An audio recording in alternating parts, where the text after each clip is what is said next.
What's up, guys? Hopefully all of you are doing well. Today I'm going to show you how to make my very easy Mexican rice recipe, which also can be known as Spanish rice. I'm telling you, it's good, whatever you decide to call it.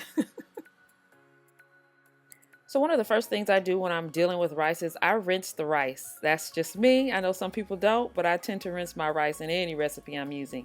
And so I rinse this rice about 30 minutes before I actually made the recipe. Now, because I'm a chronic rice rinser, let me give you guys this quick note. When the rice is not rinsed, it will turn golden brown when toasted in the oil, which is traditionally correct. But when the rice is rinsed, it's going to turn a very white, high pearl color, which means it's still toasted, but the color brightens instead of getting golden brown.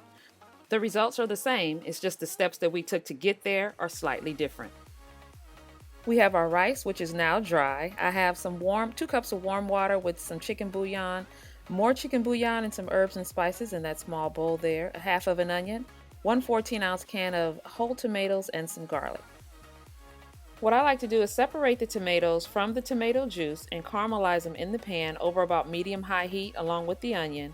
And it takes about 4 minutes or so on each side, but you do need to stand there and watch them and turn them as they need to be turned so they get nice and slightly blackened on each side. Now, sometimes some recipes will call for this step to be done in the broiler. You can, but since it's summertime, I was trying to give you guys a recipe where you actually don't have to turn on the oven.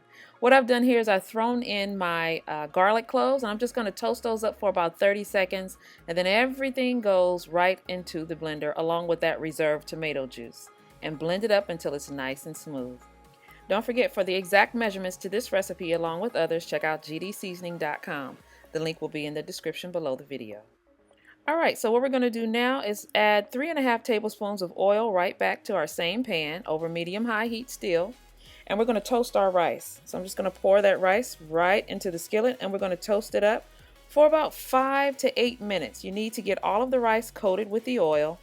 And what you're going to do, because we do want this rice to toast up really nice, you're going to let it sit in the pan maybe for 30 to 45 seconds like this, and then you're going to go back and toss it some more. So you never really leave the rice. Stay there. You're going to let it sit for 30 seconds, stir for 30 seconds. It's back and forth. And then after that, we're going to add our tomato puree and stir that around. And just to let you guys know, you can use the chicken bouillon cubes or the chicken bouillon powder. 1 cube is usually equal to 1 teaspoon of the powder. So either one can be used. Next, I'm just going to take my water along with my chicken bouillon and pour that right in. A Mexican rice recipe usually has lots of chicken bouillon and it just makes it taste that much better. So after I stir that in, I'm going to add my spices, which is a mixture of chicken bouillon, salt, Mexican oregano, cumin, and of course some of my house seasoning, GDS. To tell you guys the truth, usually I just add all of my seasonings to that water, including the bouillon, and then I pour it right in, but I wanted to show you guys what I was actually doing today. Just as your rice starts to boil, be sure and taste the broth to make sure it's seasoned to your taste. You can always add more bouillon if you like. And then we're just going to cover, turn the heat down to low, and we're going to cook the rice for 20 minutes.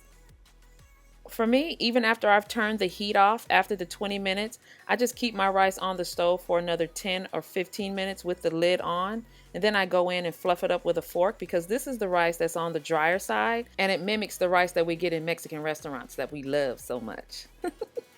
Thank you guys so much for cooking with me and hanging out. You know I appreciate it. Don't forget, this recipe and others can be found at gdseasoning.com. And I'll see you guys in a few days.